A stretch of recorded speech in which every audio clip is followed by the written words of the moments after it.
good afternoon po, Pangasinan Beta po, mga kahabi. Ito, bisita lang po sana tayo rito sa barracks natin. Check natin yung mga isda natin. Ito, meron tayong sorpresa rito. Isang pair ng ating tawag dito, Koi guppies natin. Ayan yung pair, nag-drop siya. So, ayan. Ayan yung kanyang mga fry na nilaglag. So ayan po. So bilangin natin, separate na po natin ito. Ayan po. Talagang mas maganda talaga kung talagang hinihiwalay mo yung female from the community para medyo marami yung kanyang ilalaglag na fry po. Yan. So separate lang natin, huliin natin yung mga fry niya. Dito po, dito muna natin sila ilalagay. Pansamantala, bilangin natin.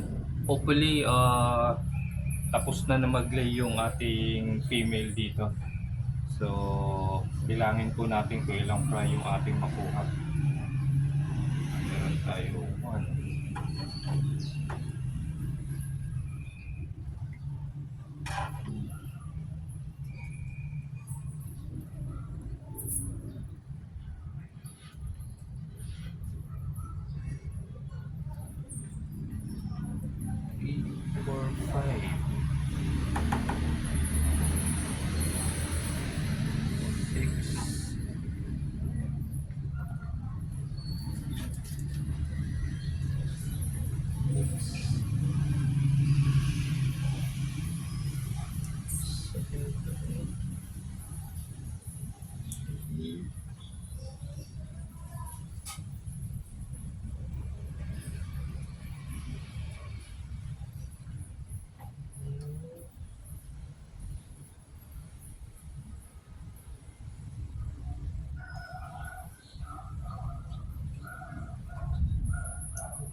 Yan po,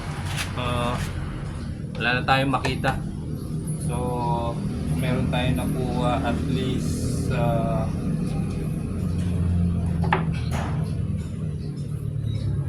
ito, at least meron tayong nakuha 15 pieces, no? Hopefully hindi pa siya tapos mag lay ng fry niya. So mamaya check ulit natin ito kung meron pa siyang ibubuga. So pero for 15 pieces okay na tayo rito, masaya na tayo rito. So lipat natin to sa available tab natin para maganda ang paglaki nila at saka maiwasan natin yung casualty. So yan po. So ito po, luckily meron tayong bakanteng planggana rito. So wala siyang laman. Check natin. So wala siyang laman. So dito natin ibuhos yung ating mga nakuhang fry natin. So ito yung mga nakuha nating fry. Yan po sila. Nakikita nyo. Koi gapis po sila. So meron tayong 15 pieces. So buhos na natin direkta dito. Direkta na natin sila.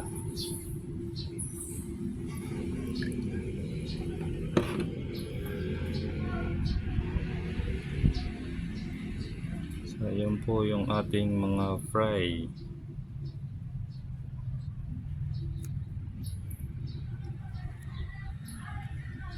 So ayan po. Meron pa tayong isang hinihintay rito. Ito mas malaki yung female niya. Ito, koi gapi rin siya. Yan po, medyo mas malaki siya. So yan ang hinihintay kong magda-drop din. Maybe this week, hopefully magda-drop na ito. So yan po. So pakita ko lang yung iba nating mga guppies dito. Ito yung AFR, puro females na lang. And then yung ating PKBM. So yan po. Ayan po, tapos na tayo mag-harvest. So pa-follow na lang po. Follow, like, and share na lang po yung ating Pangasinan Beto TV. So salamat po.